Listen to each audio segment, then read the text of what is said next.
दाऊद मरांडी के घर वापसी के मुद्दे पर कांग्रेस ने किया संवाददाता सम्मेलन। रिपोर्ट सुदीप कुमार त्रिवेदी। लोकसभा चुनाव से पहले जहां एक ओर कांग्रेस पूरे राजमहल लोकसभा निर्वाचन क्षेत्र में जनसंपर्क अभियान चलाकर अपनी पकड़ को और मजबूत कर रही है, तो वहीं दूसरी ओर अपनी कमजोर कड़ी को भी जोड़ने का काम करते हुए नए लोगों को कांग्रेस के बैनर तले लाने का काम कर रही है। इसी के निमित्त आज कांग्रेस जिलाध्यक्ष श्री कुमार सरकार के द्वारा जिला कांग्रेस कार्यालय में संवाददाता सम्मेलन का आयोजन किया गया, जिसमें उन्होंने पार्टी के जिला महासचिव दाऊद मरांडी के घर वापसी पर उनको पुनः दिल से लगाया एवं साथ ही साथ अपने मंत्री आलमगीर आलम पर की गई कार्रवाई को गंदी राजनीति साजिश करार देते हुए इसके लिए केंद्र की भाजपा सरकार व प्रदेश भाजपा इकाई को जमकर कोसा। संवाददाता सम्मेलन के शुरुआत में जिला महासचिव दाऊद मरांडी के घर वापसी के मुद्दे पर जिलाध्यक्ष ने कहा कि कतिपय कारणों से दाऊद मरांडी अपने तयशुदा मार्ग से भटक गए थे, परंतु पुनः अपनी गलती का एहसास करते हुए वे अपने पुराने परिवार में वापस आ गए हैं। लिहाजा पूरी जिला कांग्रेस इकाई परिवार अपने जिला महासचिव दाऊद मरांडी का तहे दिल से स्वागत करती है। इस मौके पर दाऊद मरांडी ने अपना पक्ष रखते हुए कहा कि कुछ समय पहले वे मानवीय स्वभाव के कारण अति महत्वाकांक्षा का शिकार होकर दूसरी जगह चले गए थे, परंतु अंतरात्मा की आवाज को सुनकर वे पुनः अपने पुराने परिवार में आ गए। बताते चले कि लोकसभा चुनाव से ठीक पहले दाऊद मरांडी AIM दल में चले गए थे। आप लोग बोलिए तो बाबूलाल मरांडी 2 साल या 3 साल चीफ मिनिस्टर है। चीफ मिनिस्टर रहने के बाद इतना बड़ा एक पार्टी संगठन बना है, 810 MLA को जीता है, उनको पैसा कहाँ से मिला, फंड कहाँ से मिला था, उसके बारे में आप लोगों को सोचना होगा कि घोटाला होता कि नहीं। तो इंडायरेक्टली आप लोग समझ JMM और कांग्रेस का गठबंधन सरकार को उजागर करना चाहिए था कि बाबूलाल मरांडी के समय में ये हम बोलते हैं, हमारा व्यक्तिगत चीज है, बोल रहे हैं कि वो भी तो किए थे। अगर घोटाला वो नहीं किए थे, इतना बड़ा पार्टी बनाए कैसे? पार्टी का संगठन करने के लिए 11 MLA को जिताने के लिए कितना फंड चाहिए, ये आप लोग महसूस कीजिए। आप लोग पत्रकार हैं, आप लोगों को भली होती सब कुछ मालूम होगा। तो इसका मतलब था कि जितना बड़ा पार्टी नहीं घोटाला, ये बात नहीं बोलते हम व्यक्ति विशेष का बात कर रहे हैं कि जितना थोड़ा सा दूसरे हमला कर दो, उनका एक तो सरकारी स्टाफ के बाद में जो दूसरे का भी PS थे, अभी मंत्री जी का PS है, उनके पास अगर रुपया मिला है 30 करोड़ 40 करोड़ जो भी जितना भी मिला है, उसके लिए मंत्री जी को जो दोषी करार दिया जाता है, इसी के अगेंस्ट में हम बोले कि भाई उनका भी तो हुआ था, वो पार्टी बनाए थे तो कम से कम तो 2-4 हजार करोड़ का संपत्ति उनके पास था, कैश था, बोलते ना इतना बड़ा पार्टी बनाए थे और 11 MLA को जीता पाए थे। यही हम बोलना चाहते हैं। दादा, मंत्री जी अभी नहीं है और आप लोग क्षेत्र में घूम रहे हैं, क्या महसूस कर रहे हैं ग्रामीण और वोटर? ग्रामीणों का जितना भी हम लोगों का जो पार्टी का NTV थे, कांग्रेस नहीं करते, कांग्रेस का समर्थक नहीं है, उन लोगों का भी सहानुभूति है। खास करके महिलाओं में जाने के बाद जो देना नहीं चाहता था पहले JMM को वोट या मंत्री जी के, वो लोग भी अभी मंत्री जी के प्रति सहानुभूति रखते हैं। बढ़ चढ़ के सबको हम लोगों को विजय जनता को वोट देंगे, ये उम्मीद है। ये आप 4 जून आप लोगों को सबको मालूम है। आप लोगों को कितने वोट से जीतने का नहीं, भविष्य में देखिए उनका रुपया का पैसा तो सबके साथ कोई संबंध नहीं है। वो एक सरकारी ऑफिसर है और BDO से लेके आज तक DDC रैंक का ऑफिसर बना है। ये तो आप लोग सबको जानते पत्र, आप लोगों को बोलना नहीं होगा कि घोटाला तो ऑफिसर लोग ऐसा कोई नहीं है जो घूस नहीं लेता।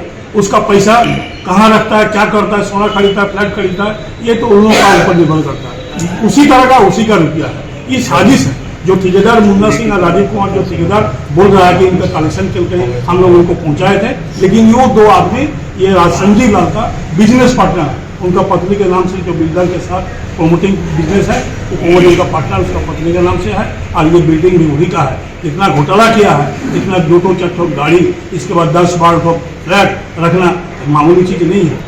ये आदमी पहले से भी CP सिंह का भी आपका PS थे और भी एक BJP का नेता का मंत्री का भी PS है। तो उस समय भी घोटाला हुआ है, जब उसी का अपना व्यक्तिगत रुपया है, अभी रोकने का कोशिश करता है कि ये मंत्री जी के लिए हम लोग कलेक्शन किए थे, लेकिन ये बात सही नहीं। यानी JMM और कांग्रेस की गठबंधन सरकार में घोटाला बढ़ चढ़कर हुआ है, ये बात नहीं है। घोटाला जो होता है ये हर सरकार में होता है, उजागर कम होता है।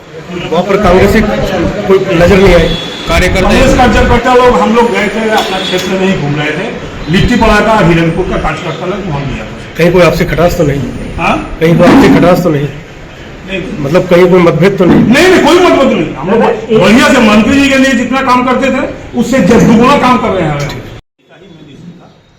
और उसके साथ भी हम लोग जो हमारे मंत्री जी से, हम लोगों का नेताजी से जिस तरह का व्यवहार नरेंद्र मोदी सरकार द्वारा हो रहा है, इसके प्रति भी आप लोगों से आशा करेंगे, उम्मीद करेंगे और रिक्वेस्ट भी करते हैं कि रांची में जैसा देखा गया, हम लोग रांची में थे उस समय उनको अरेस्ट करने का, सॉरी रिजाइन देने का या बर्खास्त करने का कोई बातचीत नहीं हुआ था, लेकिन वहाँ तरह तरह का बातचीत इस तरह का पेपर में भी आ रहा था। यहाँ पाकुड़ से भी एक दो पत्रकार इस तरह का बयानबाजी भी किया है और स्टेटमेंट जो दे रहा है ये लगता है कि कोई विपक्षी पार्टी का, बीजेपी का हो चाहे आजसू पार्टी का कार्यकर्ता का था, इस तरह का पत्रकार लोग अपना स्टेटमेंट दे रहे थे। पेपर में भी, गूगल में भी आया। सच क्या है? इस्तीफा दिए? लेकिन इस्तीफा उस तरह का कुछ हुआ नहीं है अभी तक। इस्तीफा देना ही पड़ेगा, इस तरह का संविधान में भी कोई नियम नहीं। उसको जब सजा होगा तब ना इस्तीफा देंगे, या अगर 6 महीना तक रह जाते हैं, जमानत नहीं होगा तब जाके बात। पार्टी लेवल पर क्या निर्देश? पार्टी लेवल पर कोई निर्देश अभी तक नहीं है। ये इतना बढ़िया नेता है हम लोग का, 1 नंबर नेता है कांग्रेस का, इन्हीं के ऊपर छोड़ा गया है। तो वो विवेक पर जो उचित समझेंगे वही करेंगे। दादा एक चीज बताइए, आप किया जाए गिरफ्तारी के बाद ऐसा कोई प्रोटेस्ट नहीं, हमारे प्रदेश अध्यक्ष राजेश ठाकुर जी का अच्छा बयान दिए हैं मंत्री जी के बारे में। वो भी हम जैसा बोल रहे हैं, वो भी बोले हैं कि मंत्री जी इसका चरित्र जैसा है, ऑनेस्ट आदमी है, इनके खिलाफ हम लोग विश्वास नहीं करते हैं। लेकिन वो भी अपना बोला है कि रिजाइन देंगे कि नहीं देंगे, वो उन पर निर्भर करता है। वो सबसे बढ़िया नेता है। राहुल गांधी ये है कि सामने चुनाव के आने वाला जो सामने चुनाव है विधानसभा, उसको लेकर थोड़ा हम लोग का विचार से प्रभावित हो गए थे और रास्ता से भटक गए। लेकिन अभी जो वक्त है, जो समय पुकार रहा है, बता रहा है, ये एकजुटता का अभी काम करना चाहिए। तोड़ने का काम नहीं करना चाहिए, अभी जोड़ने का काम करना चाहिए। केंद्र सरकार के द्वारा जिस तरह से मंत्री को ईडी के माध्यम से फंसाया जा रहा है, और ये कांग्रेस परिवार हम अपना पार्टी से तो अलग जो भी है, व्यक्तिगत रूप से भी मैंने जुड़ा हुआ है और काफ़ी मैंने अपना आत्मा में हादसा और एहसास किया, गलती एहसास किया। गलती कोई बड़ी बात नहीं है, लेकिन उसको सुधार करके, उसको एहसास करके सुधार करना ही सबसे बड़ी बात है।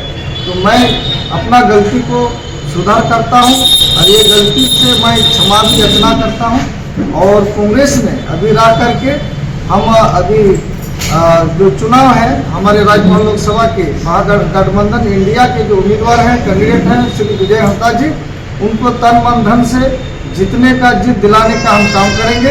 हम निवेदन करेंगे, विनती करेंगे कि हमारे निचला स्तर से लेके वरीय पदाधिकारी जो इसने जो प्यार हमको दिया था, जो विश्वास हमको रखा था, वही विश्वास और इसने हमको मिले, वही उम्मीद के साथ पुनः हम अपना घर वापसी कर रहा हूँ।